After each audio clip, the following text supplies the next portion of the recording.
welcome into the OKS Youth Ministry Podcast, where three of the OKS Youth Ministers talk about youth ministry.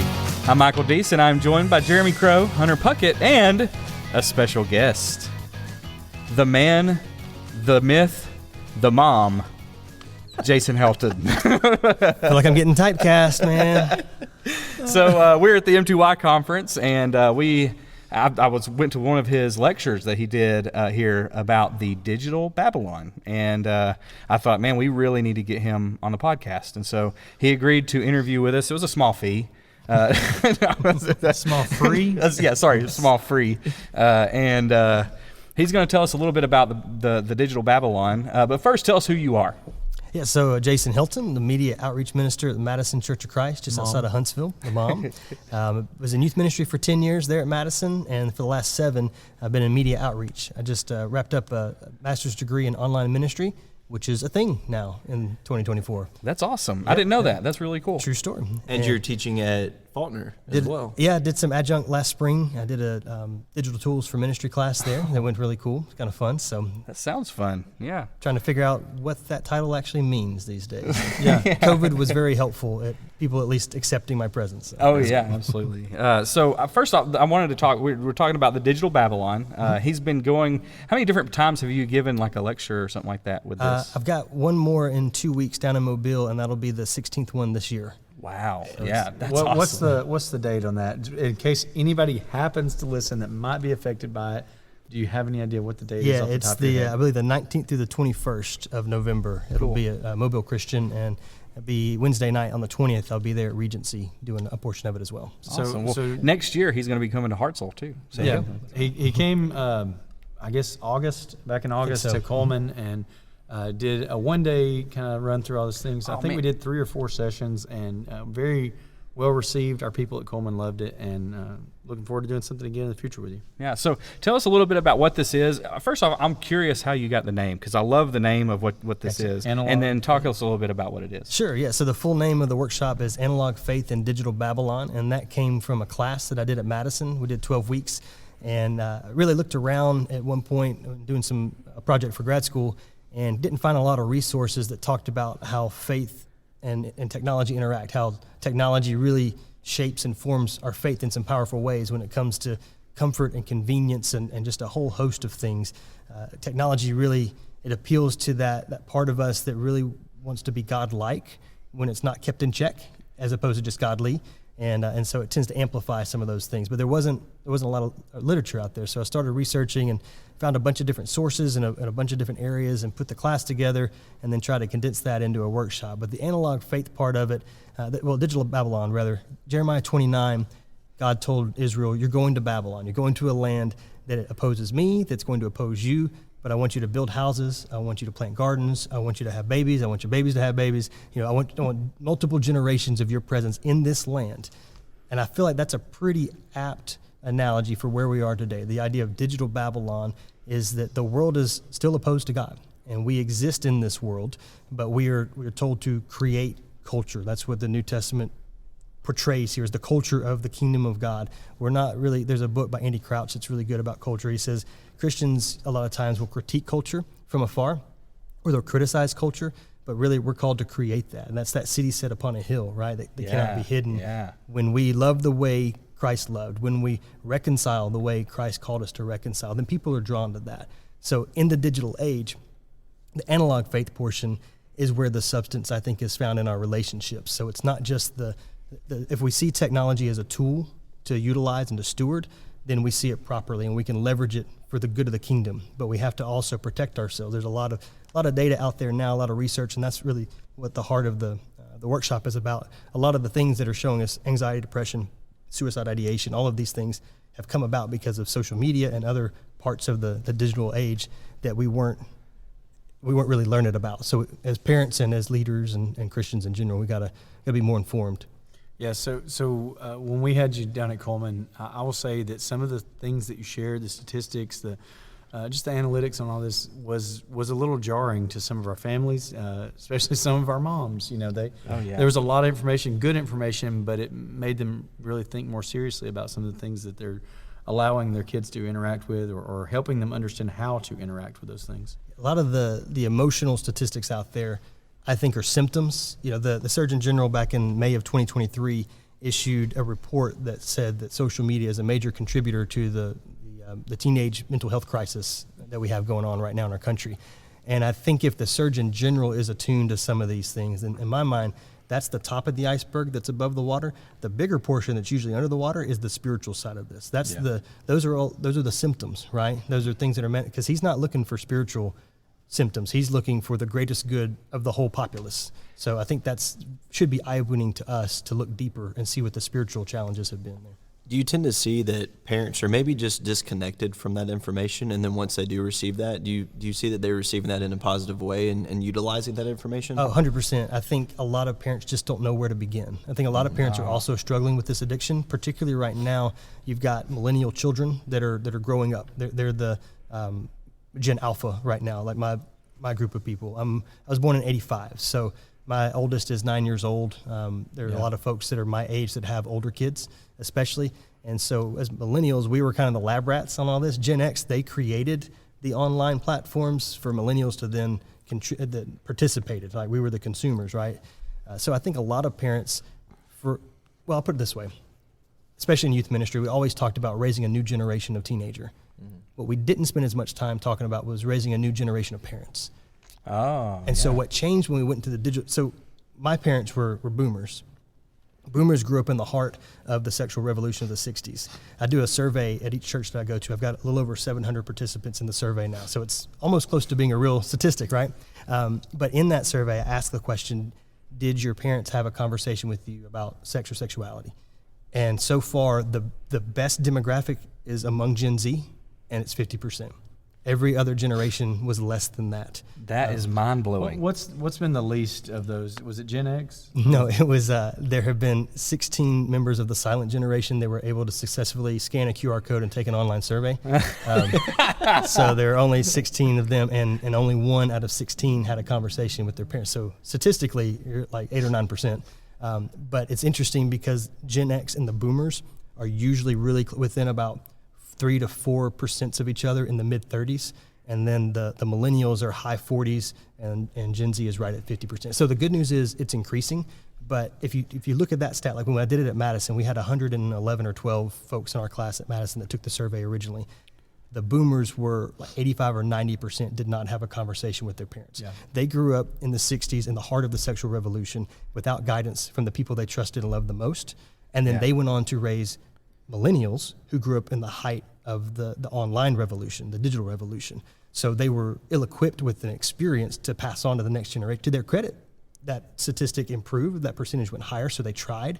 But the survey just says, did you have a conversation? So it's very ambiguous on that end of it. It's just kind of eye-opening to me that, particularly with a topic like that, if we don't talk about it, it just doesn't go away, right? Right, yeah. Bruno's the only thing we don't talk about. And we don't talk about Bruno. We got that. No. For some reason, we have this list of taboo topics that we avoid or try to avoid. And it doesn't mean they go away. It just means that we don't ever put them and talk about them in the context of God, of the Bible, of the church, his people. So students that are struggling with that came of age when high-speed internet and access to all kinds of adult content early on, they didn't have guidance, right? Particularly from the people that are supposed to love them most and to have the greatest, most profound impact on shaping them spiritually. That's where things kind of got off the rails. So you, before you were just a mom, you were a youth minister, one of the greatest jobs there is. No, not one of the greatest jobs. And so let me ask you from the perspective of having worked in that, how important is it, or what are you trying to, I guess, communicate this weekend as you're talking to all these youth ministers? What are you trying to impart upon them so that they go back and they are able to utilize this data in a way that blesses their ministries? I think the first thing is we got to be talking about these topics, and not just the sexual stuff. That's a big one, because traditionally I don't know that we've had that conversation, and then when we did, it wasn't super successful or done very effectively in a lot of cases. So that's a difficult one. But the other one is not necessarily to throw your phone in the river or to go buy the latest and greatest iPhone. It's to think and discern spiritually about how you implement technology into your life. We could take a trip, an hour or two up the road, and we'll find a community of people that have been very aggressive at removing technology from their life. I'm not necessarily advocating we all become Amish. Outside of a music video from Weird Al in the 90s, it's not what I would want, but it does show me that I can choose. I can choose to live as analog of a life as I deem necessary. But it feels like you have to be consumed with the digital age, right? Yeah. So that's the perception that we live with, and perception is reality in a lot of cases, but it's not necessarily truth. And that's the difference. So as Christians, we look at Romans 12 and we realize that we are to discern. There's the word discern is used there, and Paul uses that specifically so that we can discern what is the good and perfect will of God. Well, we do that by renewing our minds. So we have to think critically, think spiritually. And that's the problem is I think the digital age, Satan has done a really good job at just saying, hey, because you can means you probably should. Yeah. But that's not true. Paul talks about that in 1 Corinthians 6. Just because you can doesn't mean you should. And so anyway, that's a big part of it is the fact that we live in an age of comfort and convenience, and comfort and convenience is not at all what the gospel guarantees or promises in this life, right? It promises difficulty, struggle, and all, and it also places value on doing hard things, right? I can do all things through Christ who strengthens me. I can do hard things. Yeah. But because if we raise an entire generation on work smarter, not harder, and they grow up in an age where they can automate everything with technology, then perhaps we produce a generation that no longer knows how to work hard the way previous generations did. Yeah. And that's, I think, kind of where we are. I have, just to kind of go off of that, what you're saying, I have just in the last year, I made this statement in our class, and it kind of, people got a little like, I don't know if you can say that, but I said, man, basically the expectation that our churches have for our teenagers is come to church and don't get pregnant, and that's the only expectation that they have for our teenagers. And I'm trying to stress that, hey, man, our teenagers can do some really, really cool stuff. And I told a story where I worked, my first ministry job. There was a girl that just had a dream and said, I want to provide clothes and stuff for people that are homeless, and I want to make sure that they have what they need. And it has resulted in a ministry that has been going on for like 25 years because a 16-year-old girl was like sad because she drove by a homeless person, and so challenging them. And I think taking that to this digital age that you're talking about, and seeing how they can, I've got a couple kids that want to do a podcast, and they're wanting to do it not because of anything other than, well, we have friends that listen to podcasts, and maybe if we can say something about our faith, that'll influence them in the right way, And so I think this is a really important topic, and I highly recommend, if you haven't heard it, look up some YouTube videos. That's where I first heard about him.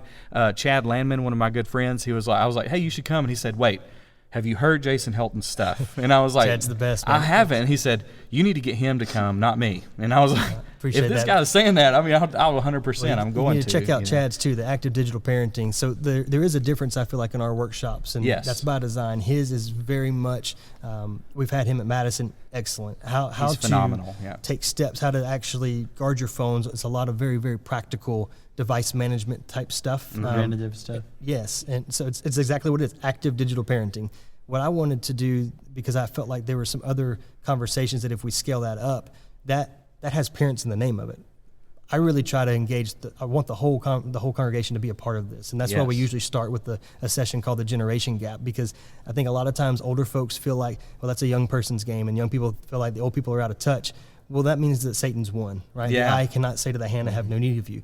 Even if the eye is good. old and the hand is young, or vice versa. Like that's how we don't see Scripture in real life these days. We have to start discerning through the text how we live our life. That's one way. Everyone has been impacted by technology. We think in terms of modern technology, but when you say technology, it's been around forever, right? Right. The first time we needed to till the soil, we created a tool to do that. That's technology. So older generations typically are most impacted by the technology that was really kind of cutting edge when they were in their adolescent years. And so that shapes how they view technology today, and that also shapes how they relate to today's generation. Satan uses technology to divide us. We have to make sure that we use technology to unite us, and that we see each other and hear each other. I feel like there's a really good rap song that we could write right now that would be phenomenal for this. I like it. I think Jason should start us off. I'll play a beat. And I'm just kidding. I don't know what you're offering. I don't think you know what you're offering here. This is a dream come true for me. This is a bucket list. I've been waiting my whole life for this moment. I have some bars to share with the peoples. Yeah. Well, man, I'm so thankful for you to be in here. This has been a really great interview. I'm excited to hear the rest of what you've got. That was the we always take some of those things, we just kind of take away something from these events, and that's one of the ones where at the end of the day today, I was like, man, I can't wait for the next lesson. That's just such good stuff. So I wanted to ask before we let you go. You've been out of the youth ministry game for a little while. You've been media guy, or media mom. And so what do you miss about youth ministry? What's something that maybe you don't have that you used to have when you were in that position? The relationships, hands down. My favorite events were retreats, because you got to really connect, and particularly with both chaperones and with teenagers. People are a little bit more transparent when you're out of town on a retreat like that, in a place that it's neutral territories. Nobody's home field, so to speak. But I also really miss the collaborative nature. Madison's a little unique. We've always had 2 youth ministers since I've been there. And so being able to tag team an event, or really particularly retreats, I love, okay, what are the topics or the concepts that we feel like our families are struggling with that need the most help? Okay, we have that. How do we then creatively package that from different angles? I love, to me, that's kind of thrilling, just to tag team on that, and I get to do more of that now through Lift University, which Hunter and I are a part of, trying to put that together, and that's a week of camp at Maywood for college students, and it's been super impactful, and the board there is full of creative folks that are in different areas of ministry and a couple different life stages. Yeah, we've got the Godfather, very Chris unique. Pressman. Yeah. How many years are y'all into that now? This will be year 3? 6. Year 6, yeah. I thought it was only 3 years. It's been going on for 6 years. That's awesome, 6. dude. We started the year before COVID, and then we right. did only online classes during COVID, which was still super unique and really very innovative at that time. Yep. We had everything recorded, everything was posted on YouTube, and we've been going since then, and it's been a really big blessing. Yeah, it was great. So if you're at the college age, life stage from anywhere like 18 to 25 or so, check it out. liftu.maywood on Instagram is where we put most of our information, and it's you can also find it on the Maywood website. But that's, again, the collaborative nature of putting that together, and then spending time with college students who are asking real adult-like questions, still learning their faith, but very, very much looking for substance and meat. That's a really exciting environment to be around. Well, man, I'm really glad that you were able to do this. I know Thank you guys for the invitation. You were man. really wanting to go to sleep, I know, but there's plenty of time for that later, right? I'm very grateful for you, and man, I've heard so many things said about how great this is, and after today, I'm convinced, and so I can't wait to hear the rest of it. And do you have anything else you want to say before we close out, or anything? No, I feel like Jeremy's got something, because he's about to laugh. No, but, man, I'm good. I appreciate what you guys are doing, man. Y'all are some of the OGs in the youth ministry world these days, and I think something like this helps, because the collaborative spirit is a part of it, right? The nature of just talking shop, and whenever ministers get together, like most industries, I imagine, it's hard not to talk shop in a constructive way, and in a very very building up of the church, right? The church builds itself up in love. So I'm just grateful for you guys for the opportunity to talk about this, and thank you for what you do. Absolutely. Thank you. All right. And if you're wanting to get more information on what Jason does with the Digital Babylon, feel free to contact us, email us, and we'll get you in contact with him. All right. Thank you all so much for listening, and we hope that your ministry is blessed.